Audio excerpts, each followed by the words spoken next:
Hello friends, स्वागत है आपका अडानी एजुकेशन एकेडमी के इस यूट्यूब चैनल पर। तो हम जो है 12th क्लास बायोलॉजी एनसीईआरटी का चैप्टर नंबर 6 पढ़ रहे थे। उसमें हमारी 2-3 क्लासें हो चुकी है और हमने बहुत सारे टॉपिक्स जो है वो क्लियर कर दिए हैं। जैसे कि सबसे पहले हमने बात की थी न्यूक्लिक एसिड के बारे में। न्यूक्लिक एसिड की खोज किसने की थी, ये कितने प्रकार का होता है, उनकी संरचना कैसी होती है। तो न्यूक्लिक एसिड जो है वो क्या होता है, पॉलीन्यूक्लियोटाइड की एक बनी स्ट्रक्चर होती है, ठीक है ना। और वो 2 प्रकार का होता है, जैसे कि डीएनए और आरएनए।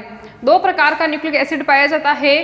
कौन कौन सा? डीएनए और आरएनए। डीएनए की फुल फॉर्म क्या होती है? Deoxy ribonucleic acid. और आरएनए की जो फुल फॉर्म होती है वो क्या होती है? Ribonucleic acid. जैसा कि आप जानते हैं इनके नाम के पीछे ही न्यूक्लिक एसिड आ रहा है ना। तो ये क्या होते हैं? न्यूक्लिक एसिड होते हैं, न्यूक्लिक अम्ल होते हैं। उसके बाद में हमने देखा था कि पॉलीन्यूक्लियोटाइड जो संरचना होती है। अब पॉलीन्यूक्लियोटाइड का मतलब क्या होता है कि जैसे डीएनए और आरएनए को हम बोलते हैं कि भाई ये पॉलीन्यूक्लियोटाइड है या न्यूक्लियोटाइड के बहुलक है। तो इसका मतलब क्या है कि डीएनए और आरएनए जो हैं वो न्यूक्लियोटाइड इस तरह से बहुत सारे न्यूक्लियोटाइड आपस में मिलकर क्या बनाते हैं? डीएनए और आरएनए बनाते हैं। तो न्यूक्लियोटाइड जो है वो खुद 3 प्रकार की स्ट्रक्चर से मिलकर बना होता है। ये 3 प्रकार के उसके अंदर चीजें होती है। कौन कौन सी? फॉस्फेट समूह, और बीच में कौन होता है? पेंटोस शर्करा, और उसके साइड में कौन लगा होता है? नाइट्रोजनी क्षारक। 3 प्रकार की चीजें उसमें लगी होती है। फिर ऐसे ही बहुत सारी न्यूक्लियोटाइड मिलकर एक पॉलीन्यूक्लियोटाइड स्ट्रक्चर बनाती हैं। फिर 2 पॉलीन्यूक्लियोटाइड श्रृंखलाएं आपस में मिलकर डीएनए का निर्माण करती हैं। ये हमने पढ़ लिया था। तो डीएनए की स्ट्रक्चर हम पढ़ चुके हैं। अब आरएनए की स्ट्रक्चर जो है वो आज नहीं हो पाएगी, वो अगली क्लास में मैं करवाऊंगी। पूरी आरएनए की स्ट्रक्चर, कार्य वगैरह सब कुछ हम उसमें पढ़ेंगे, ठीक है ना। तो डीएनए हमारा कंप्लीट हो गया था। अब उसके बाद में हमने सेंट्रल डोग्मा सिद्धांत पढ़ा था। उसके बाद में हमने एक छोटा सा एक और चारगाफ नियम पढ़ा था, है ना। चारगाफ नियम के आधार पर मैंने आपको एक क्वेश्चन भी करवाया था। इसी प्रकार से आप और भी उसके आधार पर बहुत सारे क्वेश्चन कर सकते हो।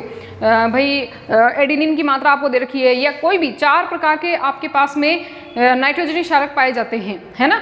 और चारों प्रकार के नाइट्रोजनी क्षारकों में से आपको कोई भी नाइट्रोजनी क्षारक दे सकते हैं। जैसे साइटोसिन की मात्रा ये है, तो बताओ दूसरों की मात्रा क्या होगी?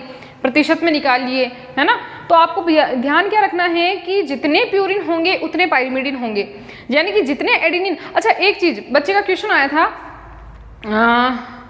एक लास्ट क्लास के अंदर क्वेश्चन आया था बच्चे का कि क्या मैडम जैसे कि एडिनिन जो होते हैं उतने ही थाइमिन, ऐसा कुछ क्वेश्चन था, लाइव चैट के अंदर चल रहा था, मैंने बाद में देखा था। तो कि जितने जैसे एडिनिन होते हैं तो क्या उतने ही थाइमिन होंगे? बिल्कुल, जितने एडिनिन होते हैं उतने ही थाइमिन होंगे, जितने साइटोसिन होंगे उतने ही ग्वानिन होंगे। क्योंकि एडिनिन जो है वो थाइमिन से बॉन्ड बनाता है और ग्वानिन जो है वो साइटोसिन से बॉन्ड बनाता है।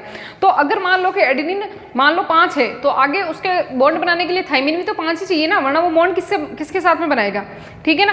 तो ध्यान रखना क्या है कि जितने प्यूरिन होंगे उतने पाइरिमिडिन होंगे, क्योंकि प्यूरिन हमेशा पाइरिमिडिन से बॉन्ड बनाता है, ठीक है।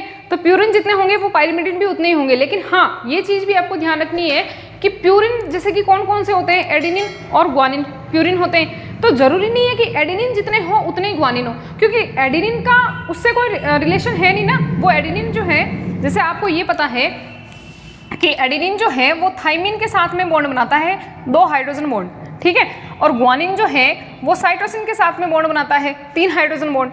अब आपको ये पता है कि ये दोनों जो है वो प्यूरिन है और ये दोनों जो है वो पाइरिमिडिन है। अब मुझे एक बात बताइए कि प्यूरिन जितने होंगे उतने ही पाइरिमिडिन होंगे।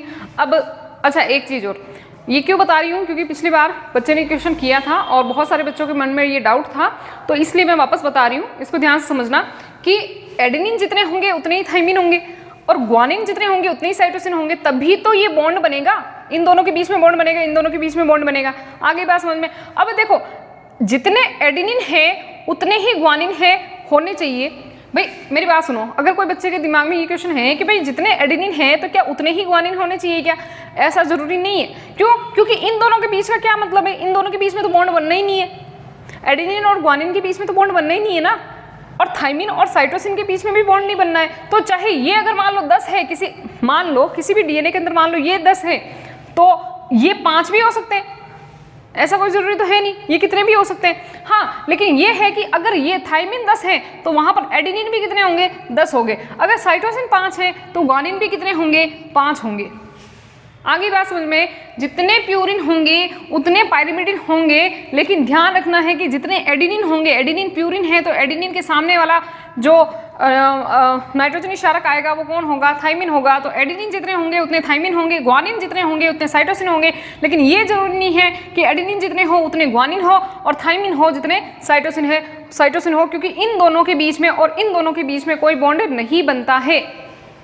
आगे बात समझ में, प्यूरिन प्यूरिन बराबर हो या पायरिमिडिन पायरिमिडिन बराबर हो ये जरूरी नहीं है, ये जरूरी है कि प्यूरिन और पायरिमिडिन दोनों बराबर हों। प्यूरिन में भी कौन सा, अगर एडिनिन प्यूरिन है ये बराबर है, इतनी इसकी संख्या जितनी है उतनी पायरिमिडिन की हो जाएगी। आगे बात समझ में, यहाँ तक क्लियर हो गया। तो ये चारगाफ नियम हमने पढ़ लिया था कि जितने प्यूरिन होते हैं उतने ही पायरिमिडिन होते हैं, क्योंकि प्यूरिन को पायरिमिडिन के साथ में बॉन्ड बनाना होता है। अब नेक्स्ट देखते हैं कि उसके बाद में हमने और क्या चीज़ें पढ़ी थी। उसके बाद में हमने देखा था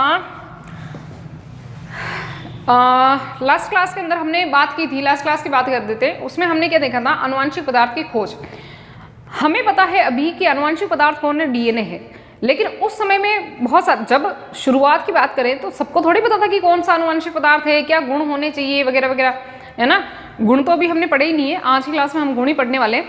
बट हमने क्या पढ़ा था कि भाई आनुवंशिक पदार्थ की खोज जो है वो कैसे हुई थी। हम जानते हैं कि आनुवंशिक पदार्थ जो है वो कौन है, डीएनए है, लेकिन उस समय सभी को पता नहीं था। तो वैज्ञानिकों के अंदर होड़ मतलब जिज्ञासा उत्पन्न हुई कि भाई कौन है आनुवंशिक पदार्थ, कौन एक लक्षण को दूसरी पीढ़ी में, एक पीढ़ी से दूसरी पीढ़ी में लेके जाता है। तो उनके अंदर जिज्ञासा उत्पन्न हुई। तो फिर उसके बाद में उन्होंने बहुत सारे प्रयोग किए। अब प्रयोग के अंदर हमने 3 प्रकार के प्रयोग पढ़े थे लास्ट वाले क्लास के अंदर।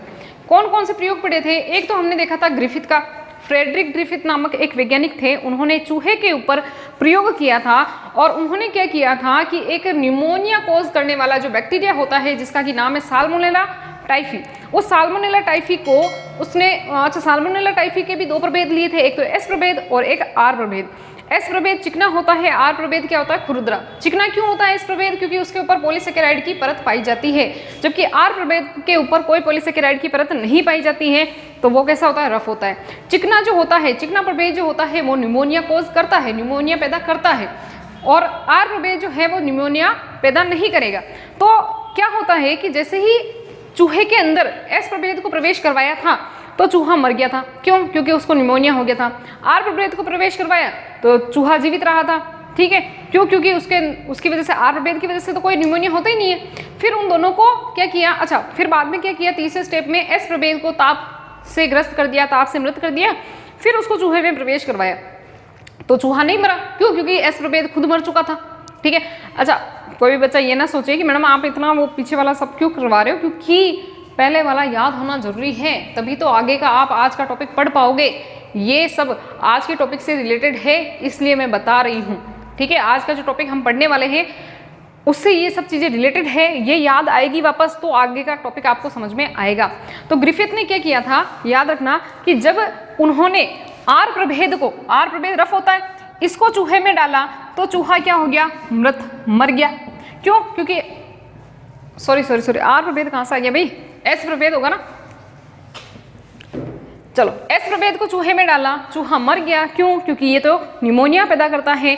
आर प्रभेद को चूहे में डाला तो चूहा जीवित रहा, क्यों, क्योंकि ये तो निमोनिया पैदा करता ही नहीं है, निमोनिया करवाता ही नहीं है किसी भी जीव के अंदर, है ना, इससे निमोनिया होता ही नहीं है। उसके बाद में उन्होंने एस प्रभेद को खुद को ताप से मृत कर दिया, उसके बाद उन्होंने चूहे के अंदर डाला तो चूहा क्या हुआ, जीवित हुआ, क्यों रहा जीवित, क्योंकि एस प्रभेद को ही आपने ताप से मार दिया। बेचारे एस प्रभेद, जो कि बेचारा तो कहाँ है, बेचारा तो नहीं है क्योंकि वो तो रोग पैदा कर रहा है, लेकिन उसको ही आपने मार डाला। उसके बाद में आप किसी भी जीव के शरीर में डाल रहे हो तो क्या फर्क पड़ने वाला है, तो जीवित रहा चूहा।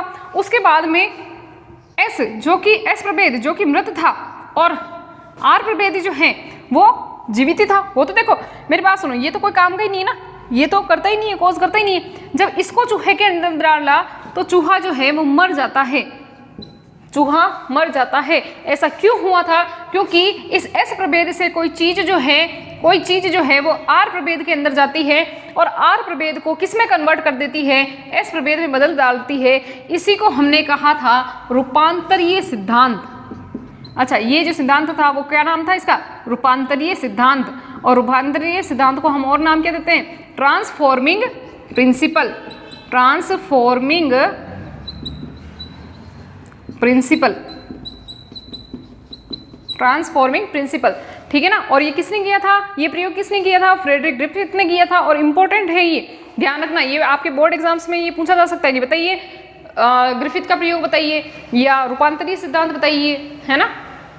तो इस तरह से ये क्वेश्चन किया जा सकता है। अच्छा, उसके बाद में 3 वैज्ञानिक अपने आए थे, कौन कौन से? एवेरी, है ना, और कॉलिन और एक का नाम क्या था? मैककार्टी, है ना।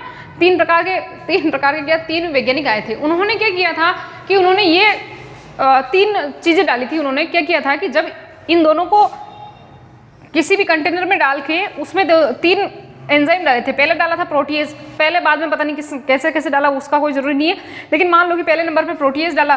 प्रोटीएज क्यों डाला? क्योंकि उन्होंने सोचा कि अगर मान लो ये प्रोटीन है जो कि आर प्रभेद में जा रहा है तो ये टूट जाएगा और आर प्रभेद जीवित नहीं हो पाएगा। तो ऐसा नहीं हुआ, चूहा फिर भी मर गया। फिर उन्होंने डाला आरएनएज, आरएनएज से भी कोई फर्क नहीं पड़ा, चूहा फिर भी मर गया। फिर उन्होंने डाला डीएनएज डाला, तो फिर उसके बाद में ये जो है जो भी चीज़ यहाँ से निकल कर उसमें जा रही थी वो टूट गई और आर प्रभेद एस प्रभेद में कन्वर्ट नहीं हुआ, इसकी वजह से चूहा जीवित रहा। ये हो गया था उनका प्रयोग। अच्छा, उसके बाद में 2 वैज्ञानिक आए थे, हर्शे और चेज का। टेंशन मतलब उसको मैं रिवाइज नहीं करवाऊंगी, बहुत लंबा हो जाएगा, है ना। तो हर्शे और चेज का प्रयोग था और वो सबसे अच्छा प्रयोग था। दिमाग लगाया था दोनों बंदों ने, जिसमें से एक लड़की थी एक लड़का था, और मार्था चेज लड़की थी। और तो उन्होंने क्या दिमाग लगाया था? बहुत दिमाग लगाया था। पिछले वाला वीडियो जाकर देखना आप, कैसे उन्होंने प्रयोग किया था उसमें, है ना।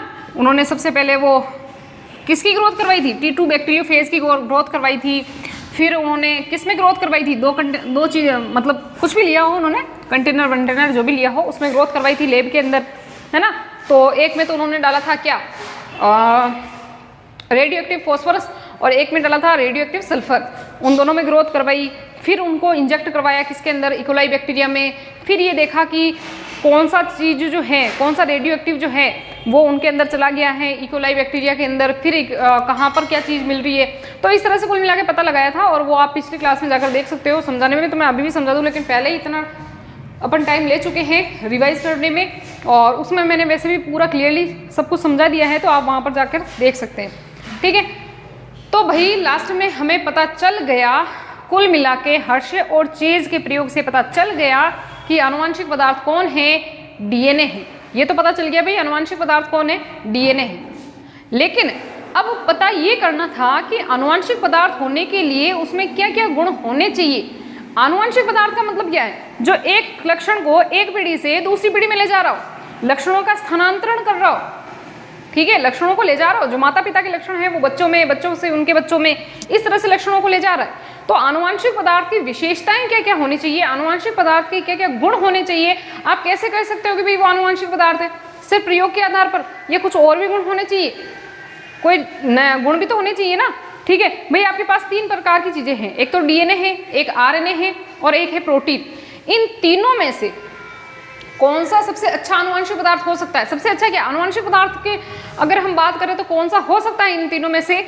और अगर वो है, जैसे मान लो कि डीएनए है या फिर आरएनए है या फिर प्रोटीन है, तो उनमें क्या क्या गुण होने चाहिए जो कि उनमें प्रेजेंट है, इसी वजह से आप उनको आनुवंशिक पदार्थ कह रहे हो, ठीक है। तो सबसे पहले आज हम बात करते हैं किसकी, नई हेडिंग लगा देंगे अपनी कॉपियों के अंदर, आनुवंशिक पदार्थ के गुण।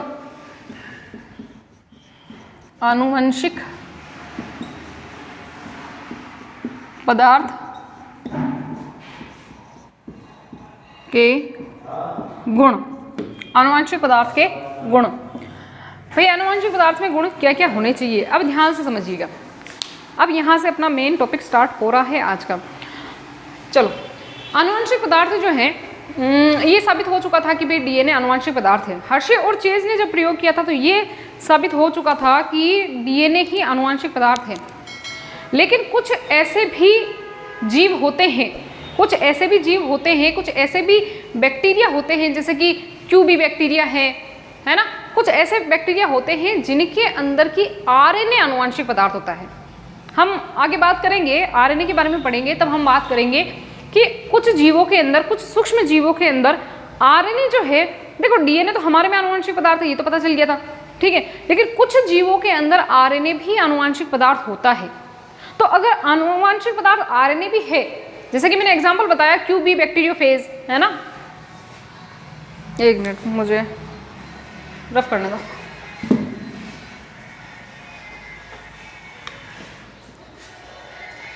जैसे कि क्यूबी बैक्टीरियोफेज,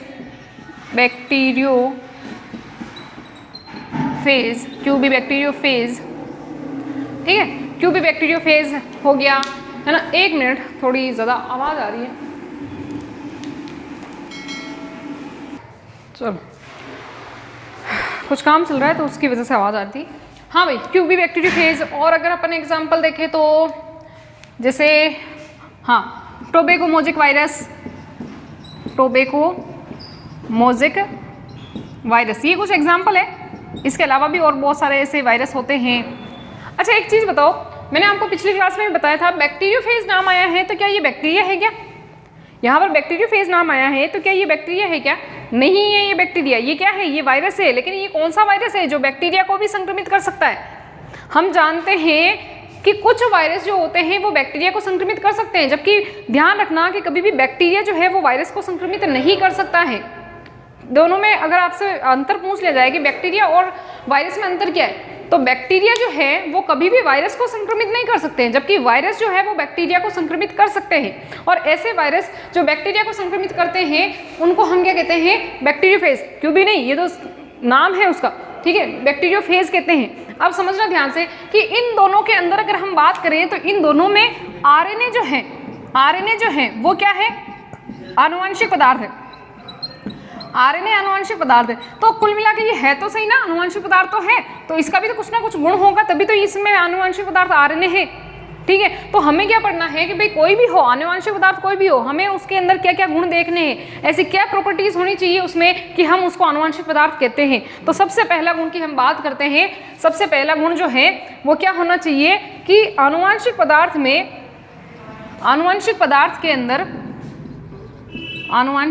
में स्वयं की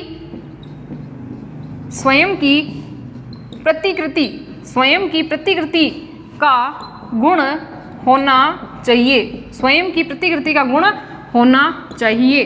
अब प्यारे बच्चों, आपने अगर मेरी पहली वाली क्लास देखी है जिसमें मैंने सेंट्रल डोग्मा पढ़ाया था, उसमें अगर आप देखते हो तो मैंने सेंट्रल डोग्मा में क्या बात की थी बताओ? कि डीएनए जो होता है, डीएनए से डीएनए बन सकता है, डीएनए से डीएनए बनाने की प्रक्रिया, यानी कि डीएनए खुद डीएनए बना सकता है, डीएनए से डीएनए की फोटोकॉपी बन सकती है। इसी प्रक्रिया को हम क्या कहते हैं? प्रतिकृति कहते हैं। क्या कहते हैं? प्रतिकृति कहते हैं। ये चीज हमने बात कर ली थी। आ रही बात समझ में? डीएनए से डीएनए बन सकता है, डीएनए की एक फोटोकॉपी है, उससे दूसरा डीएनए बन सकता है। इसी तरह से तो आगे से आगे जब कोशिकाओं का विभाजन होगा, भाई एक बात बताओ, ये कोशिका है, ये एक कोशिका है, इसमें ये केंद्रक है, केंद्रक में डीएनए है। अब अगर मान लो इस कोशिका से दो कोशिकाएं बननी है तो दोनों के अंदर केंद्रक भी जाएगा और केंद्रक में डीएनए भी जाएगा। अब ये एक कोशिका है, ये दूसरी कोशिका है, इसमें मान लो कि इसके अंदर, अच्छा इसमें डीएनए है, ये है ना, तो इसमें भी जाना चाहिए और इसमें भी जाना चाहिए। ऐसे थोड़ी कि एक में चला गया एक में खाली रह गई कोशिका, उसमें डीएनए नहीं है, ऐसे थोड़ी होता है। तो हमें क्या करना है? दोनों के अंदर डीएनए भिजवाना है। तो दोनों में अगर डीएनए जाना चाहिए तो फिर दोनों के अंदर क्या, अच्छा डीएनए की क्या होनी चाहिए? फोटोकॉपी। अगर एक डीएनए है तो इससे दो डीएनए बनने चाहिए, ठीक है, तभी तो वो दो कोशिकाओं में जाएंगे। तो डीएनए से डीएनए का बनना क्या कहलाता है? प्रतिकृति। प्रतिकृति को इंग्लिश मीडियम वाले बच्चे क्या कहते हैं? रेप्लिकेशन। एक मिनट मुझे चेक करने देना, यहाँ तक दिख रहा है क्या आपको? दिख रहा है। इसी को हम क्या कहते हैं? रेप्लिकेशन या प्रतिकृति कहते हैं। अब प्यारे बच्चों ध्यान से समझेंगे। हालांकि हम बात करते हैं, सेंट्रल डोग्मा में हमने बात की थी कि डीएनए से जो है आरएनए बनाने की क्षमता होती है। डीएनए से जो है वो डीएनए जो है आरएनए बना सकता है। डीएनए से ही आगे आरएनए बनेगा। कैसे बनेगा? आगे की प्रोसेस है हमारी, उसको हम पढ़ेंगे। तो डीएनए से डीएनए बनाना तो रेप्लिकेशन यानी प्रतिकृति कहलाता है। और डीएनए से जो है आरएनए बन सकता है, आरएनए बन सकता है। इसी को हम क्या कहते हैं? ट्रांसलेशन। ट्रांसलेशन या फिर अनुवादन। पिछली क्लास में एक बच्चे ने क्वेश्चन किया था, पिछली क्लास में या उससे पहले वाली क्लास में किसी ने किया था, क्वेश्चन किया था एक बच्चे ने कि मैडम अनुवादन क्या होता है या ट्रांसलेशन क्या होता है। तो ध्यान रखना है कि डीएनए से जो है वो आरएनए बन सकता है, यानी डीएनए के अंदर इतनी क्षमता है, इतनी पावर है कि वो आरएनए को जन्म दे सकता है। डीएनए से एक आरएनए बन सकता है। तो डीएनए से आरएनए बनने की क्रिया को हम कहते हैं ट्रांसलेशन या ट्रांसक्रिप्शन। ओहो, मैंने यहाँ पे गलती कर दी, खुद नहीं गलती कर दी मैंने। ट्रांसक्रिप्शन कहेंगे, ट्रांसलेशन नहीं, ट्रांसक्रिप्शन। देखा, मेरी इंग्लिश बहुत अच्छी है। ट्रांसक्रिप्शन कहेंगे या फिर उसको अनुवादन कहेंगे, ठीक है। तो डीएनए से आरएनए का बनना अनुवादन या ट्रांसक्रिप्शन कहलाता है। अब समझना ध्यान से, आरएनए से जो है, आरएनए के अंदर पावर होती है कि वो प्रोटीन बना दे। आरएनए से जो है बाद में हम देखेंगे कि किस प्रकार से प्रोटीन बनाता है। ये आरएनए से बाद में बनेगा प्रोटीन, है ना, एक दो क्लासों के बाद में बनेगा। तो आरएनए से प्रोटीन बनता है, इसे हम कहते हैं ट्रांसलेशन, और हिंदी में इसे कहते हैं अनुवादन। क्या कहते हैं? अनुलेखन। ये अनु दोनों ना सेम है ना आगे, इसलिए अनुलेखन। ये हमने सेंट्रल डोग्मा में पढ़ा था, इसलिए पढ़ाया था ताकि समझ में आना चाहिए, यहाँ पर काम आएगा भी। अब देखो, डीएनए से डीएनए का बनना प्रतिकृति कहलाता है, डीएनए से आरएनए का बनना अनुवादन कहलाता है, आरएनए से प्रोटीन का बनना अनुलेखन कहलाता है। अब एक चीज ध्यान रखना कि हम तो बात करें आनुवंशिक पदार्थ के गुण के बारे में। तो पहला जो है गुण क्या है कि भाई आनुवंशिक पदार्थ में स्वयं की प्रतिकृति का गुण होना चाहिए। यहाँ पर जो वर्ड आया है ना, वो आया है प्रतिकृति का। प्रतिकृति का मतलब होता है खुद की फोटोकॉपी बनाने का। अब मुझे एक बात बताओ, डीएनए तो खुद की फोटोकॉपी बना सकता है, उसे हम कहते हैं रेप्लिकेशन। तो ऐसा डीएनए के अंदर तो हो जाएगा, जिनमें आनुवंशिक पदार्थ है, डीएनए अगर आनुवंशिक पदार्थ है जिनमें भी, तो उनमें तो ऐसा हो जाएगा कि भाई डीएनए से डीएनए की फोटोकॉपी बन जाएगी। लेकिन एक बात बताओ, अभी मैंने एग्जांपल बताया जैसे कि क्यूबी बैक्टीरियोफेज है, टोबैको मोज़ेक वायरस है, और आपने वायरस की एक स्ट्रक्चर पढ़ रखी है। वायरस के अंदर जो है क्या होता है कि इस तरह से कैप्सिड का आवरण होता है, इस तरह से कैप्सिड का आवरण होता है, और ये इसे हम कैप्सिड कहते हैं। और कैप्सिड जो है वो प्रोटीन का बना होता है, ये प्रोटीन का बना होता है। और इसके अंदर जो है कोई भी आनुवंशिक पदार्थ हो सकता है, वो डीएनए भी हो सकता है या फिर आरएनए भी हो सकता है, दोनों एक साथ में कभी नहीं आते हैं, ठीक है। इसके आधार पर वायरस दो प्रकार के होते हैं। तो इसके अंदर मान लो यहाँ पर आरएनए है, मान लो कि आरएनए, अच्छा आरएनए ऐसा होता ही है? नहीं होता है, सिंगल स्ट्रैंडेड होता है आरएनए हमेशा। तो इसमें मान लो कि आरएनए है इसके अंदर, ठीक है। तो अगर मान लो कि आरएनए इसके अंदर है, प्रेजेंट है, तो अब इसको अपने बच्चे पैदा करने, मतलब ये कैसे करेगा कि ये किसी भी मान लो किसी भी कोशिका के अंदर ये प्रवेश कर जाएगा। कौन प्रवेश करेगा? यहाँ पर जो है लास्ट क्लास में मैंने बताया भी था कि इस तरह से ये इसको कोशिका के ऊपर बैठेगा, फिर इसका आरएनए डीएनए जो भी है वो इसके अंदर चला जाएगा, किसमें? किसी कोशिका में। फिर ये क्या करेगा? अपनी फोटोकॉपी कराएगा, ऐसे बहुत सारे आरएनए डीएनए जो भी है वो बनाएगा, फिर इसी की मशीनरी का उपयोग करके वो क्या बना देगा? इसके ऊपर कैप्सिड का आवरण बना देगा। इस तरह से बहुत सारे जो है ये विषाणु पैदा कर देगा। तो मुझे एक बात बताओ, ये तो बच्चे ही ऐसे ही उत्पन्न करता है, डीएनए आरएनए से बच्चे उत्पन्न करता है। पहले सबसे पहले डीएनए आरएनए की फोटोकॉपी करवाएगा, तो इनके अंदर भी तो रेप्लिकेशन होनी चाहिए ना। रेप्लिकेशन सिर्फ ठीक है हमारे में तो डीएनए में ही होती है, लेकिन ऐसे बैक्टीरिया ऐसे वायरस जिनके अंदर केवल और केवल आरएनए पाया जाता है, तो उनमें भी तो उनकी फोटोकॉपी होनी चाहिए ना। तो इसका मतलब क्या है कि आनुवंशिक पदार्थ में स्वयं की प्रतिकृति का गुण तो होता ही है, लेकिन वो प्रतिकृति दोनों में हो सकती है। देखो, डीएनए में भी होती है, आरएनए में भी होती है। डीएनए में भी स्वयं की प्रतिकृति होती है, आरएनए में भी होती है। लेकिन ध्यान रखना कि प्रोटीन जो है, इस प्रोटीन से प्रोटीन कभी नहीं बनता है, प्रोटीन से प्रोटीन कभी नहीं बनता है। डीएनए से डीएनए बन जाएगा, आरएनए से आरएनए बन जाएगा, लेकिन प्रोटीन से प्रोटीन कभी नहीं बनता है। तो पहला हमारा गुण क्या हो गया कि प्रतिकृति होनी चाहिए। किसमें होती है? दो चीजों में। कौन कौन से? अच्छा, हम तीनों को साथ में लेकर चलेंगे, डीएनए, आरएनए और प्रोटीन। डीएनए और आरएनए में स्वयं की प्रतिकृति का गुण होता है, जबकि प्रोटीन में प्रतिकृति का गुण नहीं होता है। तो दोनों ही आनुवंशिक पदार्थ हो गए ना, हो गए। प्रोटीन में तो होता ही नहीं है, डीएनए आरएनए में होता है, तो दोनों ही क्या हो गए? आनुवंशिक पदार्थ हो गए। ये गुण है दोनों में ही है, दोनों में ही है ये गुण, तो मतलब वो दोनों ही आनुवंशिक पदार्थ हो गए। ये पहला आपका गुण हो गया, ये पहला प्रमाण हो गया ये, ठीक है। स्क्रीनशॉट ले लो फटाफट से।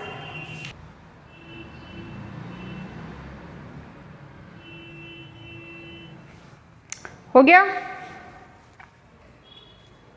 मिटा दूं?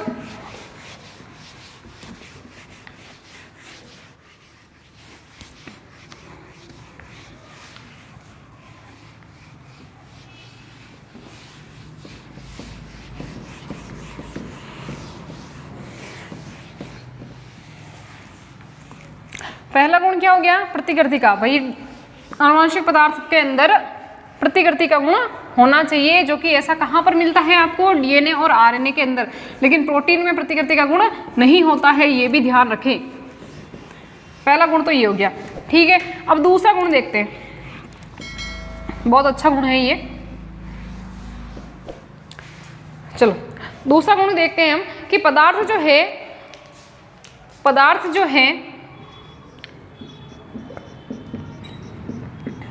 है वो रासायनिक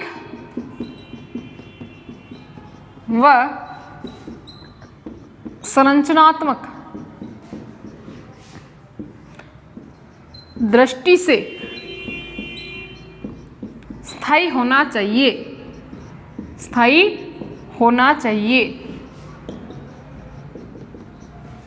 पदार्थ जो है वो रासायनिक एवं संरचनात्मक दृष्टि से स्थायी होना चाहिए। यानी कि क्या मतलब है इसका? कि चाहे कभी भी जीवन में कभी भी मान लो कि तापमान ज़्यादा हो गया, आर्द्रता ज़्यादा हो गया, तापमान कम हो गया, कोई भी ऐसी परिस्थिति आ जाए तो वो कभी भी चेंज नहीं होना चाहिए, ठीक है। जैसे भी मान लो कि ये डीएनए है, इनके अंदर न्यूक्लियोटाइड लगे हुए ए, टी, है ना, मान लो जी, सी, जी, टी, ए, इस तरह से मान लो कि न्यूक्लियोटाइड लगे हुए हैं। न्यूक्लियोटाइड तो आपको पता है ना, ठीक है। अच्छा, एक बच्चे का और पहले एक और क्वेश्चन आया था कि जैसे ये मान लो कि 5' to 3' है और ये है 3' to 5', तो उसने बोला था कि ये उल्टे क्यों होते हैं? इसका जवाब मैं पहले वाली क्लासों में दे चुकी हूँ। अगर कोई नया बच्चा है तो मैं बार बार यही कहती हूँ कि आप पहले वो जाकर क्लासें देखिए, ताकि आपको समझ में आए कि हर एक चीज़ मैं बताती हूँ हर क्लास में, अगर आप ध्यान से पढ़ो तो, है ना। और अगर नए बच्चे हैं तो फिर वो उन क्लासों को देखो तो आपको पूरा चैप्टर बहुत अच्छे से समझ में आएगा। बीच में से अगर कोई क्लास देख रहा है तो फिर समझ में नहीं आएगा कि ये 5', इसका कारण बताया है मैंने कि ये 5' अगर ये है तो इधर 3' क्यों होगा, और इसके सामने जो है ये 3' है तो ये 5' क्यों होगा, ये सब उसमें कारण मैंने बता रखे हैं, ठीक है। अब अच्छा चलो टॉपिक पे आ जाते हैं। भाई हमने कहा है कि पदार्थ जो है वो रासायनिक व संरचनात्मक दृष्टि से स्थायी होना चाहिए। इसका मतलब क्या है कि जीवन की किसी भी अवस्था में, चाहे तापमान ज़्यादा हो गया हो, चाहे कम हो गया हो, आर्द्रता ज़्यादा हो गई है, यानी कि वातावरण में किसी भी परिवर्तन के कारण भी इसका चेंज नहीं होना, ये ना तो रासायनिक दृष्टि से चेंज होना चाहिए और ना ही ये किसे संरचनात्मक दृष्टि से चेंज होना चाहिए। ऐसा नहीं है कि तापमान ज़्यादा हो गया, ये लो तापमान फुल हो गया भाई, अब क्या करें, गर्मी ज़्यादा पड़ रही है, तो गर्मी ज़्यादा पड़ने की वजह से मान लो ए की जगह पे जी आ गया, सी की जगह पे, यहाँ पे ए की जगह पे टी आ गया, कुछ भी आ गया, तो ऐसे तो फिर न्यूक्लियोटाइड चेंज हो जाएंगे, और चेंज हो जाएंगे तो ऐसे थोड़ी चेंज कर सकते हो, ऐसे अपनी मर्जी से थोड़ी लगा सकते हो, इनसे तो रोग उत्पन्न हो सकते हैं फिर, है ना। तो किसी भी पर्यावरण की किसी भी दृष्टि के अंदर ये चेंज नहीं होने चाहिए। दूसरी चीज, अपन ने एक प्रयोग किया था, कौन सा? ग्रिफिथ वाला, याद करो, ग्रिफिथ वाला प्रयोग किया था। अभी पढ़ाया था मैंने कहा भी था कि वो इससे रिलेटेड है। कैसे? ग्रिफिथ के प्रयोग में हुआ क्या था कि ग्रिफिथ ने जो प्रयोग किया था उसमें एस प्रभेद जो था, एस प्रभेद से निकलकर डीएनए, अब ये तो साबित हो ही चुका है कि भाई यहाँ से जो है वो डीएनए निकलकर किस में जा रहा था? आरएनए में। हाय राम, एस प्रभेद से निकलकर डीएनए जो है वो आर प्रभेद में जा रहा था, आर प्रभेद में जा रहा था। एक बात बताओ, उनने ग्रिफिथ ने तो एस प्रभेद को ताप से मृत किया था ना, ताप से मृत, तापमान दिया था उसको, फुल तापमान दिया था, गर्म किया था और मार डाला उसको बेचारे को, है ना। ये मान लो कि ये बैक्टीरिया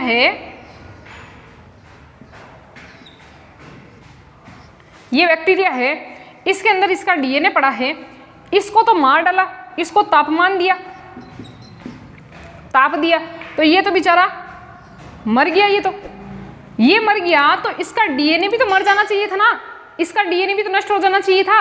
लेकिन आपने क्या देखा था कि एस प्रभेद भले ही ताप से मृत हो गया हो, लेकिन फिर भी कोई चीज जो है वो निकलकर एस आर प्रभेद के अंदर जा रही थी। इसका मतलब क्या है कि डीएनए तो नहीं मरा, डीएनए तो मरा ही नहीं, एस प्रभेद मर गया था, जीवाणु मर गया था, लेकिन डीएनए तो मरा ही नहीं। इसका मतलब क्या है, तापमान देने पर भी डीएनए के अंदर कोई चेंज नहीं आया, तभी तो वो यहाँ से निकलकर आर प्रभेद में चला गया, और यहाँ तक कि जाने के बाद आर प्रभेद को खुद को किसमें रूपांतरित कर दिया, एस प्रभेद में रूपांतरित कर दिया। इसका मतलब कि डीएनए को कुछ भी नहीं हुआ, डीएनए जो है बस इतना हुआ था कि डीएनए की जो ये दोनों श्रृंखलाएं हैं उस टाइम जब तापमान दिया था तो ये क्या हो गई थी, अलग अलग हो गई थी, लेकिन वापस अनुकूल परिस्थितियां आने पर ये दोनों ही जो है वो वापस क्या हो गई, एक हो गई। तो ये भी तो बहुत बड़ा प्रमाण है इसका कि भाई तापमान से भी फर्क नहीं पड़ा डीएनए को। अगर फर्क पड़ता तो यहाँ से ये यहाँ पर जाता ही नहीं, और ना ही आर प्रभेद को एस प्रभेद में कन्वर्ट करता, और ना ही चूहा मरता, बेचारे के चूहे की इतनी मुश्किल से मौत भी नहीं होती, है ना। इसका मतलब क्या है कि ये स्थायी है, ये स्थायी है, डीएनए स्थायी है, देख लो। इसी वजह से तो यहाँ पर ये चीज हुई, ये देख लो आपके सामने प्रमाण है, और आप पहले पढ़ भी चुके हो, ठीक है। अच्छा ठीक है, ये भी एक उदाहरण हो गया। दूसरा उदाहरण लेते हैं। अच्छा एक बार इसका स्क्रीनशॉट ले लो, जो भी लेना हो जो।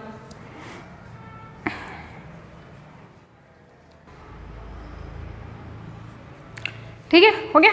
चलो अब इसी के अंदर एक और प्रमाण पढ़ते हैं अपन, क्या स्थायी है तो और कैसे स्थायी है वो देखते हैं। देखो ये स्थायी क्यों है वो देख लेते हैं अपन।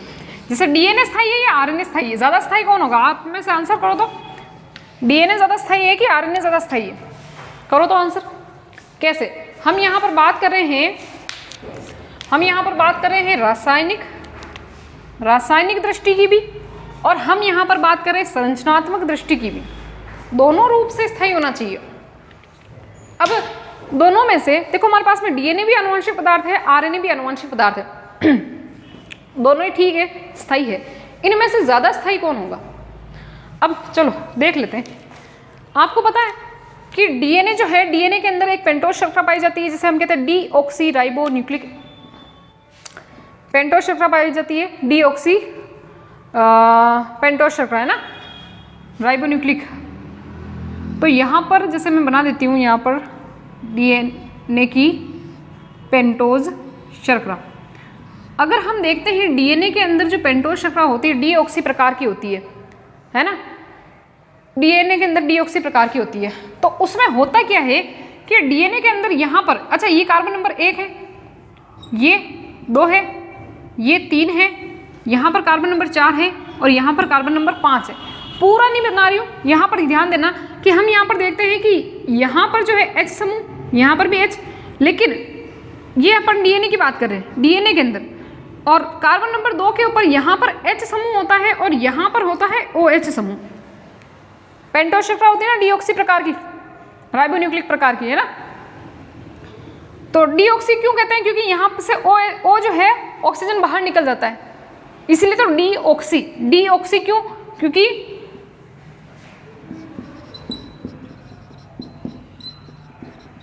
डीऑक्सीराइबोज शर्करा किस में पाई जाती है? डीएनए के अंदर पाई जाती है। तो डीऑक्सी क्यों कहते हैं? क्योंकि यहां से एक ऑक्सीजन निकल जाता है, कार्बन नंबर 2 से ऑक्सीजन निकल जाता है, ठीक है। ये तो डीएनए के अंदर बात कर ली। अब हम बात करते हैं आरएनए की। तो ये आरएनए के अंदर जो होती है ना, आरएनए के अंदर भी देखो राइबोज पेंटोज शर्करा होती है, लेकिन उसमें जो पेंटोज शर्करा होती है वो कौन सी प्रकार की होती है? राइबोज शर्करा होती है। और राइबोज शर्करा के अंदर क्या होता है कि कार्बन नंबर 2 के ऊपर ये कार्बन नंबर 1, ये 2, ये कार्बन नंबर 3, ये कार्बन नंबर 4 और ये कार्बन नंबर 5। तो कार्बन नंबर 2 के ऊपर यहाँ पर OH समूह होता है। क्या होता है? OH समूह। और यहाँ पर भी क्या होता है? OH समूह होता है। इसीलिए हम इसको क्या कहते हैं? राइबोज शर्करा कहते हैं। क्या कहते हैं? राइबोज शर्करा। और ये जो राइबोज शर्करा है वो किसके अंदर पाई जाती है? आरएनए के अंदर पाई जाती है, आरएनए के अंदर पाई जाती है। अब मुझे एक बात बताओ, कार्बन नंबर 2 के ऊपर यहाँ पर भी OH समूह, इसके पास कितने OH समूह है गए बताओ तो? डीएनए के पास कितने OH है और आरएनए के पास कितने OH है? डीएनए के पास केवल एक OH है और आरएनए के पास 2 OH समूह हैं। 2 OH है या नहीं है? आरएनए के पास में 2 OH। अच्छा ये भी दोनों डिफरेंस है वहाँ इन दोनों के अंदर, डीएनए और आरएनए में बताओ अंतर बताओ तो क्या बताओगे? कि इसके अंदर कार्बन नंबर 2 के ऊपर ऑक्सीजन नहीं होती है और इसमें केवल एक OH होता है, और उसमें देखो 2 OH है। अब मुझे बताओ कि OH समूह जो है, जिसे हम हाइड्रोक्सिल समूह कहते हैं, ये क्रियात्मक समूह है, ये जल्दी से किसी से क्रिया कर सकता है। तो अब मुझे बताओ कि इन दोनों में से DNA और RNA में से सबसे ज्यादा क्रियाशील कौन होगा? DNA होगा कि RNA होगा? सबसे पहले चीज तो देखो कि दोनों में से क्रियाशील समूह किसमें ज्यादा है? RNA के अंदर है। DNA में तो क्रियाशील समूह केवल एक ही है। तो इन दोनों में से हम अगर देखें, रासायनिक दृष्टि से देखें, रासायनिक दृष्टि से अगर हम देखें तो सबसे ज्यादा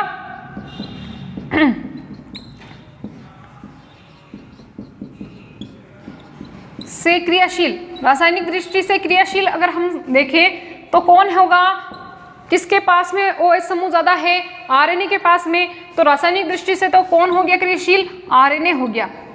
RNA हो गया ना, क्रियाशील ज्यादा कौन हो गया? और RNA हो गया। ये कम क्रियाशील है, क्यों? क्योंकि बेचारे के पास में एक ही OH है, उसके पास 2 OH है, इसके पास एक ही है, तो ये कम क्रियाशील है। ठीक है। दूसरी चीज, DNA और RNA के अंदर इन दोनों में से अगर हम संरचनात्मक दृष्टि से देखें, संरचनात्मक दृष्टि का मतलब क्या है? संरचना को देखें तो कौन ज्यादा स्थायी है? एक बात बताओ, आपको पता है कि DNA के अंदर ये इस तरह से 2 न्यूक्लियोटाइड स्ट्रक्चर होती है। दूसरी चीज, इसके अंदर जो है, जैसे यहां पर क्या होते हैं? हाइड्रोजन बॉन्ड होते हैं, इन दोनों के बीच में हाइड्रोजन बॉन्ड होते हैं कि नहीं होते? दोनों न्यूक्लियोटाइड श्रृंखलाएं हाइड्रोजन बॉन्ड के द्वारा जुड़ी होती है। जबकि RNA की अगर बात करें तो RNA के अंदर सिंगल स्ट्रैंडेड होता है। ये कैसा होता है? ये सिंगल स्ट्रैंडेड। तो सिंगल स्ट्रैंडेड अगर ये RNA है तो RNA के अंदर कोई हाइड्रोजन बॉन्डिंग होगी क्या किसी के साथ में? tRNA की बात नहीं कर रही हूँ, वो अलग चीज है। लेकिन अगर हम बात करें पूरे RNA की, तो RNA के अंदर किसी के साथ में ये बॉन्ड बनाएगा क्या? हाइड्रोजन बॉन्ड बनाएगा क्या? नहीं है ना। तो इन दोनों में से अगर हम संरचनात्मक दृष्टि से देखें तो ज्यादा कौन क्रियाशील होगा? DNA होगा। सॉरी, ज्यादा कौन स्थायी होगा? DNA होगा। संरचनात्मक दृष्टि से कैसे? संरचना देखो, बॉन्डिंग किसमें हो रही है? इनमें हो रही है ना, दोनों हाइड्रोजन बॉन्ड है, तो इतना आसान थोड़ी है तोड़ना, ऐसे थोड़ी तोड़ दोगे, ठीक है ना।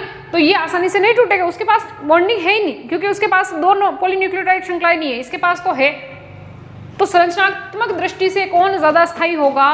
DNA ज्यादा स्थायी होगा। संरचनात्मक दृष्टि से ज्यादा कौन स्थायी होगा? DNA। RNA संरचनात्मक दृष्टि से कम स्थायी होगा। सबसे इन दोनों में से क्रियाशील ज्यादा कौन होगा? RNA होगा। DNA कम क्रियाशील होगा। आगे बात समझ में क्लियर है? यहां तक कौन ज्यादा स्थायी कम, वो हो गया। ठीक है, स्क्रीनशॉट ले लो फटाफट से इसका।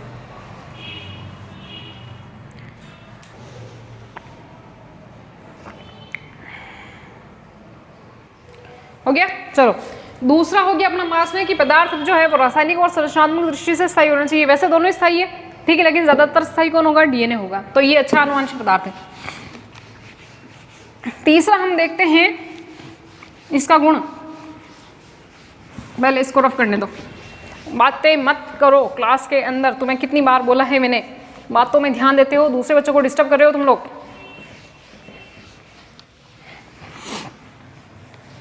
और फिर कहते हो कि मैडम तो है ना चेट ही नहीं पढ़ते। चेट पढ़ के क्या करूं? बातें सुनो तुम्हारी, तुम क्या कर रहे हो, तुम कहाँ से हो, फालतू फालतू की बातें कर रहे हो। ऐसी चेट को पढ़ने की क्या करूं? मेरा टाइम वेस्ट करूं, है ना? फिर मैं पढ़ाने में ध्यान नहीं दूं और चेट ही पढ़ूं मैं। इससे अच्छा है कि आप खुद भी पढ़ने में ध्यान दो और मुझे भी ध्यान देने दो, ठीक है। चलो भाई, नेक्स्ट हम देखते हैं कि आनुवंशिक पदार्थ में क्या और क्या गुण होना चाहिए। तीसरा गुण है ना ये अपना। चलो, आनुवंशिक पदार्थ में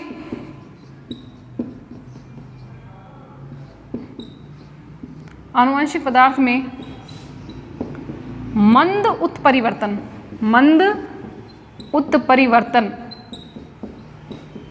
मंद उत्परिवर्तन की संभावना होती है।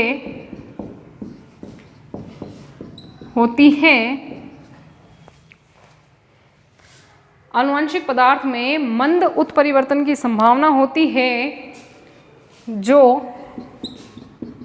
विकास के लिए आवश्यक है। इस लाइन का मतलब क्या है? आवश्यक भाई, थोड़ा बहुत तो उत्परिवर्तन होना ही चाहिए। अगर DNA और RNA की बात करें, मंद का मतलब क्या है? थोड़ा बहुत उत्परिवर्तन। अब उत्परिवर्तन मत पूछना कि मैडम उत्परिवर्तन क्या होता है, अरे मैं पढ़ा चुकी हूँ उत्परिवर्तन 5th चैप्टर के अंदर, ठीक है। अचानक होने वाला परिवर्तन जो कि क्या हो, स्थायी हो। लेकिन उत्परिवर्तन किसकी बात करेंगे अपन, डीएनए और आरएनए की बात करेंगे कि अगर उसमें थोड़ा सा भी चेंजेस हो रहा है और वो परिवर्तन जो है अगली पीढ़ी में भी जा रहा है, मतलब वो स्थायी है, ठीक है, तो उसे अपन कहेंगे उत्परिवर्तन। तो अगर मान लो कि कोई भी डीएनए है या आरएनए है तो उनमें थोड़ा बहुत उत्परिवर्तन होना चाहिए, मंद उत्परिवर्तन होना चाहिए, ताकि वो विकास के लिए, भाई एक हमेशा से एक ही एक चीज चली जा रही है तो क्या विकास होगा, वो कि वही नई चीज भी बनेगी तो वो पुराने जैसी होगी। तो थोड़ा बहुत चेंज होना चाहिए ताकि नई नई चीजें आगे डेवलप हो सके, ठीक है। लेकिन अगर हम बात करें कि सबसे ज्यादा, दोनों में से ज्यादा उत्परिवर्तन किस में होता है, डीएनए में होता है कि आरएनए में होता है, डीएनए या आरएनए की बात करें तो उत्परिवर्तन किस में होगा जल्दी, इसके अंदर उत्परिवर्तन जो है वो तीव्र होता है, जबकि डीएनए के अंदर उत्परिवर्तन जो है वो धीमा होता है। आरएनए में उत्परिवर्तन क्या होता है, तीव्र होता है, जबकि डीएनए के अंदर उत्परिवर्तन धीमा होता है। और आरएनए के अंदर जो है वो बहुत जल्दी जल्दी हो जाता है, मतलब तीव्र का मतलब जल्दी जल्दी हो गया है ना, और असामान्य रूप से होता है, मतलब फटाफट से कैसे भी करके हो जाता है। लेकिन डीएनए के अंदर बहुत सिस्टमेटिक तरीके से बहुत धीरे धीरे उत्परिवर्तन होता है। तो बताओ सबसे अच्छा किसको मानेंगे, डीएनए को मानेंगे कि आरएनए को मानेंगे? ये तो बड़ा फटाफट असामान्य रूप से किसी भी तरह से जल्दी जल्दी कर रहा है, और डीएनए को देखो धीमी गति से कर रहा है। तो अच्छा कौन होगा इसमें से? डीएनए जो है अच्छा अनुवांशिक पदार्थ माना गया है, क्योंकि डीएनए के अंदर धीमा उत्परिवर्तन होता है। हमने पहले ही बात कर चुके हैं हम लोग यहाँ पे कि इसमें मंद उत्परिवर्तन होने की संभावना होनी चाहिए, भाई मंद होनी चाहिए, कम होनी चाहिए, धीरे होनी चाहिए। अरे ये आरएनए तो बहुत फटाफट उत्परिवर्तन करता है, बहुत फटाफट, फटाफट का मतलब ऐसे नहीं हर सेकंड में, लेकिन फिर भी इससे तो फास्ट ही करता है। तो डीएनए जो है वो क्या है, अच्छा आनुवंशिक पदार्थ है। आगे बात समझ में, तो तीसरा गुण क्या हो गया अपना, आनुवंशिक। हाँ, दोनों ही आनुवंशिक पदार्थ है, लेकिन इन दोनों में से भी अच्छा कौन है, डीएनए, जो कि हमारे अंदर पाया जाता है। हमारे में तो आरएनए भी पाया जाता है, लेकिन हमारा आनुवंशिक पदार्थ कौन है, डीएनए है। आनुवंशिक पदार्थ में मंद उत्परिवर्तन की संभावना होनी चाहिए, होती भी है, और दोनों में ही होती है, ठीक है। स्क्रीनशॉट ले लो फटाफट से इसका।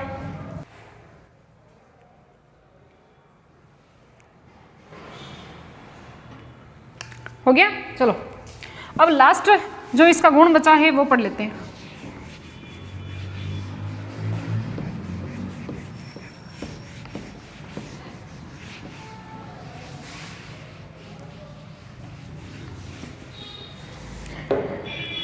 चलो लास्ट चौथा,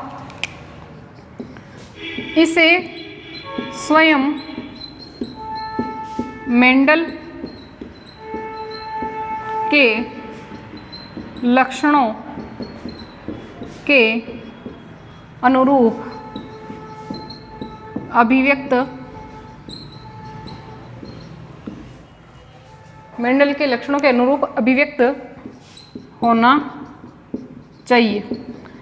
भाई मेंडल ने जो भी अपने लक्षण, कैरेक्टर वगैरह जिस तरह से बताए थे, लक्षणों के अनुरूप का क्या मतलब है यहाँ पर कि मेंडल ने नहीं बताया था, उन्होंने प्रयोग किया था, जैसे कि मटर के पौधे पे प्रयोग किया था, और उसमें किस प्रकार से लक्षण एक पीढ़ी से दूसरी पीढ़ी में जाते हैं, एक पीढ़ी से दूसरी पीढ़ी में जाते हैं। तो वो ये कहना चाह रहे हैं यहाँ पर, जो भी ये दिया है जिन्होंने भी गुण, तो वो यहाँ पर ये कहना चाह रहे हैं कि भाई डीएनए हो चाहे आरएनए हो, वो अपनी सूचना को एक पीढ़ी से दूसरी पीढ़ी में ले जाने वाला होना चाहिए। ये नहीं कि खुद लेके बैठा है, तो फिर बच्चों में लक्षण माता पिता के कैसे आएंगे?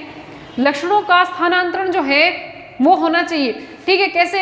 एक पीढ़ी से दूसरी पीढ़ी के अंदर जाना चाहिए, जैसे कि मेंडल ने बताया था। मेंडल ने क्या बताया था भाई? मेंडल ने कहा था कि जैसे मेंडल ने पौधे लिए थे, है ना, कैपिटल मतलब लंबा पौधा लिया था, बोना पौधा लिया था, फिर दोनों का संकरण करवाया, फिर नेक्स्ट जनरेशन आई, फिर देखा कि भाई पिछली वाली पीढ़ी के लक्षण है या नहीं है। तो इस तरह से लक्षण जो है वो एक पीढ़ी से दूसरी पीढ़ी में जाते हैं। तो उसी तरह से डीएनए हो चाहे आरएनए हो, कोई भी आनुवंशिक पदार्थ हो, उनमें से लक्षण जो है वो लक्षणों को एक पीढ़ी से दूसरी पीढ़ी में ले जाने वाला होना चाहिए, यानी कि लक्षणों का स्थानांतरण और संचय दोनों को करने वाला होना चाहिए। जैसे कि हम बात करते हैं, अगर हमने, फिर से बता रही हूँ, सेंट्रल डोग्मा सिद्धांत पढ़ रखा है। सेंट्रल डोग्मा में हमने ये पढ़ रखा है कि डीएनए जो है वो क्या बनाता है, आरएनए बनाता है, और आरएनए जो है वो क्या करता है, प्रोटीन का निर्माण करता है। अब ध्यान से सुनना, डीएनए के अंदर सारी की सारी क्या होती है, आनुवंशिक सूचनाएं होती है, आनुवंशिक सूचनाएं होती है, और आनुवंशिक सूचनाओं को ये क्या करता है, अपने के अंदर संचित करता है। आनुवंशिक सूचनाओं को ये संचय करता है। कौन करता है? ये कौन करता है? डीएनए क्या करता है? आनुवंशिक सूचनाओं का संचय इकट्ठा करके रखता है, फिर यही आनुवंशिक सूचनाएं वो किसमें डालता है? आरएनए के अंदर। और आरएनए जो है, देखो एक चीज ध्यान रखना, प्रोटीन के द्वारा कोई भी लक्षण जो है वो प्रकट होता है। प्रोटीन जो है ना वो क्या करता है? कोई भी लक्षण को प्रकट करता है या कोई भी लक्षण को अभिव्यक्त करता है, ठीक है। अब प्रोटीन का निर्माण किससे हो रहा है? आरएनए से हो रहा है कि डीएनए से हो रहा है? आरएनए से हो रहा है। प्रोटीन का निर्माण किससे हो रहा है? आरएनए से हो रहा है। तो आरएनए डायरेक्ट क्या करता है? प्रोटीन कोडित करता है, कोड करके प्रोटीन का निर्माण करता है। कोडिंग वोडिंग वो सब आगे पढ़ेंगे पर। तो आरएनए से डायरेक्ट क्या होता है? प्रोटीन का निर्माण होता है, जबकि डीएनए प्रोटीन का डायरेक्ट निर्माण नहीं करता है, पहले वो आरएनए बनाएगा। तो लक्षण जो है वो आरएनए में जाएंगी, सूचनाएं आरएनए में जाएगी, फिर जब आरएनए प्रोटीन बनाएगा तो आरएनए से लक्षण जो है या सूचनाएं जो है वो कहाँ जाएगी? प्रोटीन के अंदर जाएगी। तो फिर प्रोटीन जो है वो लक्षण को प्रकट करेगा, जैसे कि कलर, जैसे मान लो कि एक पिता है जिसके बालों का कलर जो है वो भूरा है, अगर मान लो कि उसके संतान के बालों का कलर भी भूरा है तो वो किसी न किसी प्रोटीन की वजह से आया है। अब वो प्रोटीन जो है, उस प्रोटीन को बनाया किसने? आरएनए ने बनाया। तो डायरेक्ट आरएनए क्या करता है? प्रोटीन का निर्माण कर सकता है, कोड करके प्रोटीन बना सकता है। डीएनए डायरेक्ट प्रोटीन नहीं बना सकता है, डीएनए को सूचना देनी पड़ेगी आरएनए को, डीएनए को बनाना पहले पड़ेगा आरएनए को, फिर आरएनए क्या करेगा? फिर प्रोटीन का निर्माण करेगा। आ रही बात समझ में? तो डीएनए के अंदर क्या होती है? आनुवंशिक सूचनाएं संचय करने की क्षमता होती है, लेकिन आरएनए जो होता है ना, आरएनए ये आनुवंशिक सूचनाओं के स्थानांतरण हेतु उपयोगी है। आनुवंशिक सूचनाओं के स्थानांतरण हेतु उपयोगी कौन है? आरएनए। ये स्थानांतरित कर रहा है ना, देखो यहां से यहाँ, फिर प्रोटीन ही तो लक्षण प्रकट करेगा। तो प्रोटीन को जो सूचनाएं दी वो किसने दी? आरएनए ने दी। तो ये क्या कर रहा है? सूचनाओं को स्थानांतरित कर रहा है, जबकि इकट्ठा अपने अंदर संचय करके कौन रखता है? मेन जो है वो कौन है? डीएनए है, ठीक है। तो इस वजह से डीएनए जो है, अच्छा डीएनए ज्यादा स्थायी भी है। डीएनए अगर हम बात करें डीएनए और आरएनए की, तो डीएनए क्या है? ज्यादा स्थायी भी है, संचय भी कर रहा है सूचनाओं का, फिर इसी से आरएनए का निर्माण करेगा। भले ही ये डायरेक्ट प्रोटीन का निर्माण नहीं करेगा, लेकिन फिर आरएनए का निर्माण करेगा, आरएनए प्रोटीन बनाएगा, आरएनए फिर लक्षणों को प्रोटीन के अंदर डालेगा, ठीक है। तो अच्छा वाला सबसे ज्यादा अगर हम बात करें, सबसे अच्छा अगर हम बात करें कि आनुवंशिक पदार्थ कौन सा है, तो वो कौन होगा? डीएनए होगा। सबसे अच्छा आनुवंशिक पदार्थ किसको मानेंगे? डीएनए को। क्यों? क्योंकि ये एक तो लक्षणों को एक पीढ़ी से दूसरी पीढ़ी में ले जाने के लिए जो लक्षण होते हैं वो अपने अंदर इकट्ठा करता है, संचय करके रखता है, इसी के अंदर सारी सूचनाएं होती है। फिर ये सूचना किसको देता है? आरएनए को देता है, फिर आरएनए प्रोटीन को देता है। मतलब यहां से शुरुआत हो रही है। दूसरी चीज, ये ज्यादा स्थायी है। स्थायी क्यों है? अच्छा क्रिया भी नहीं करता है, फटाफट से क्रिया नहीं करता है। क्रियाशील ज्यादा कौन है? और जो ज्यादा क्रियाशील होता है वो कम स्थायी होता है। ये आप केमिस्ट्री में पढ़ते हो कि जो ज्यादा क्रियाशील होता है वो कम स्थायी होता है। तो क्रियाशील कौन है? आरएनए की डीएनए। आरएनए क्यों है? क्योंकि उसमें 2 OH ग्रुप है और इसमें एक ही OH ग्रुप है, तो ये ज्यादा क्या होगा? स्थायी होगा। डीएनए ज्यादा स्थायी होगा क्योंकि ये कम क्रियाशील है। इसके अलावा ये संरचनात्मक रूप से भी ज्यादा स्थायी है। कैसे? क्योंकि इसमें दो पॉलीन्यूक्लियोटाइड श्रृंखलाएं होती है और दोनों हाइड्रोजन बॉन्ड द्वारा बंधी रहती है, जबकि इसमें तो एक ही पॉलीन्यूक्लियोटाइड श्रृंखला होती है। तो ज्यादातर स्थायी कौन होगा? ज्यादातर अच्छा यूं कह सकते हैं कि दोनों में से, देखो ये तो है ही नहीं आनुवंशिक पदार्थ, प्रोटीन तो है ही नहीं, दोनों ही आनुवंशिक पदार्थ है, डीएनए और आरएनए। लेकिन हम बात करें दोनों में से अच्छे आनुवंशिक पदार्थ की, तो वो कौन होगा?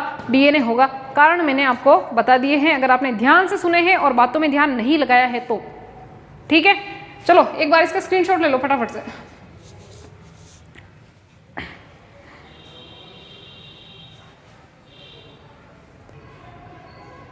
हो गया? चलो भाई, आज की क्लास में हमने क्या पढ़े हैं? आनुवंशिक पदार्थ के गुण पढ़े हैं। कौन आनुवंशिक पदार्थ होता है, क्या क्या गुण होने चाहिए, अच्छा आनुवंशिक पदार्थ होने के लिए उसमें क्या गुण होने चाहिए, अच्छा आनुवंशिक पदार्थ कौन है, समझ में आ ही गया होगा, डीएनए ही है। ठीक है, बुरा ये भी नहीं है पर इससे अच्छा ये है। ठीक है भाई, चलो नेक्स्ट क्लास में हम पढ़ेंगे आरएनए संसार के बारे में। आरएनए संसार हमारा टॉपिक रहने वाला है और उसमें हम आरएनए की जानकारी लेंगे, उसकी स्ट्रक्चर, उसके कार्य, है ना, और उसमें से भी जो क्लोवरलीफ मॉडल जो दिया था हॉले नामक एक वैज्ञानिक ने, वो बहुत इंपॉर्टेंट है और वो हम नेक्स्ट क्लास के अंदर करेंगे। ठीक है, क्योंकि अभी की क्लास जो है अगर मैं उसको लेती हूँ तो उसमें आपको भी पता है कि भाई पहले आरएनए का जानकारी लेना, आरएनए के अंदर क्या क्या संरचना, उसकी स्ट्रक्चर पढ़ना, है ना, नॉर्मल आरएनए की अंतर पढ़ना, फिर उसके 3 टाइप्स होते हैं उनको डिटेल में पढ़ना, वो बहुत ज़्यादा लंबी क्लास हो जाएगी। ठीक है। और इतनी लंबी में मुझे नहीं लगता कि आप बच्चे जो हैं वो देख पाओगे, फिर परेशान हो जाओगे कि इतना लंबी क्लास है ना, परेशान हो जाओगे। तो कोई नहीं, अगली नेक्स्ट क्लास के अंदर, वैसे भी आजकल तो रोज़ क्लासें आ रही है ना, जैसा कि मैंने आपको बताया था कि मैं कोशिश करूंगी कि रोज़ की रोज़ क्लासें लाने की। तो मैं रोज़ क्लासें ले रही हूँ सिर्फ आपके लिए, क्योंकि मैं नहीं चाहती कि आपका कोई नुकसान हो। और बच्चों को बहुत विश्वास है, उनको लगता है कि शायद यहाँ पर पढ़कर वो अच्छा स्कोर कर सकते हैं एग्ज़ाम के अंदर, और उनको और अच्छा मतलब वो नंबर ला सकते हैं। तो क्यों ना मेरी मेहनत, कोई नहीं, अगर मान लो कि मुझे टाइम निकालना पड़ा है तो मैं निकालूंगी आपके लिए। और 6 चैप्टर तो मैं कंप्लीटली करवा के ही रहूँगी आपके एग्जाम से पहले। रोज़ क्लासें ले रही हूँ मैं, और आप भी रोज़ जुड़े रहिए, रोज़ इन क्लासों को देखिए ताकि आपका फ़ायदा हो सके जो भी आपके एग्ज़ाम है उसके अंदर, है ना। थोड़ा सा बड़ा लेसन है लेकिन हो जाएगा, कोई नहीं। और बाकी जो अगला वाला जो भी चैप्टर है उसको भी हम बात करेंगे, अगर मान लो टाइम मिल गया तो उसको भी हम फटाफट से करेंगे, ज़रूर करेंगे, ठीक है। लेकिन आप क्लासों के साथ में बने रहिए और इनको रेगुलर आप देखिए। इनमें कोई भी डाउट हो तो आप पूछिए, पर्सनली आप मैसेज करके पूछ सकते हैं व्हाट्सएप के ऊपर, या फिर आप जो कमेंट है उनमें नीचे वाले जो कमेंट बॉक्स होता है ना उसमें आप कीजिए, लाइव चैट में कीजिए मत, क्योंकि वो कमेंट कहाँ चला जाता पता ही नहीं चलता। अगर मैं मान लो कि अभी लाइव चैट देखूँ भी तो उसमें क्या बच्चे बहुत ज़्यादा बातें करते हैं और वो बातें मेरे को नहीं सुननी है, मुझे ध्यान देना है अपनी क्लास के ऊपर, ठीक है। उन बातों में परेशान होकर अगर मान लो कोई टॉपिक बताने वाली हूँ और भूल जाऊँ, नुकसान किसका होगा, है ना। तो आप और ज़्यादा से ज़्यादा इन चीज़ों को, इन क्लासों को ज़्यादा से ज़्यादा शेयर कीजिए ताकि उन बच्चों तक पहुँच सके जो हिंदी मीडियम के हैं और जिनको पढ़ने में परेशानी आ रही है। क्लासें भी अभी रेगुलर नहीं चल रही है बच्चों की, तो ज़्यादा से ज़्यादा उनको शेयर कीजिए, सब्सक्राइब कर दो ताकि आपका जब भी क्लास आएगी तो आपको पता चल जाएगी कि कौन से टाइम पे क्लास आ रही है, ठीक है। लाइक ज़रूर करना है, अच्छे कमेंट ज़रूर करना है। मिलते हैं नेक्स्ट क्लास में, थैंक यू।